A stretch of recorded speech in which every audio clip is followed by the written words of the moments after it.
শুভরাত্রি। আশা করি সবাই খুব ভালো আছেন। নববর্ষের শুভেচ্ছা সবাইকে। আমরা রাত 10টার দিকে একটু বের হয়েছিলাম। এত রাতে কি দেখব, বাইরে সমুদ্র তো দেখা যাবে না, অন্ধকার। আমার ছোট ছেলে, আমি, আমার হাজব্যান্ড। বড় ছেলে তো নাই, ও তো হোস্টেলে আছে। অবশ্য আজকে ওর বড় আব্বা, ওর মেজো আব্বা গিয়েছিল ওর সাথে গাজীপুরে দেখা করতে, ওর স্কুলে। ও খুব কান্নাকাটি করছিল চলে আসার জন্য। তারপর বুঝিয়ে শুনিয়ে ওর বড় আব্বা মেজো আব্বা ওকে রেখে এসেছে, ওর জন্য খাবার দাবার নিয়ে গিয়েছিল। তারপর ওকে সান্ত্বনা টান্তনা দিয়ে চলে আসছে ওরা।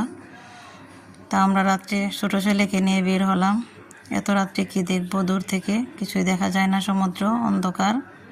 তারপর সাইমনের সামনে দাঁড়িয়ে একটু ছবি টবি তুললাম। তারপর পারমিজ মার্কেট গেলাম, কিছু কেনাকাটা করলাম।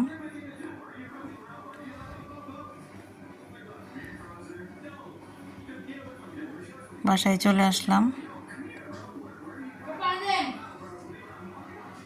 সবাই ভালো থাকবেন, সুস্থ থাকবেন।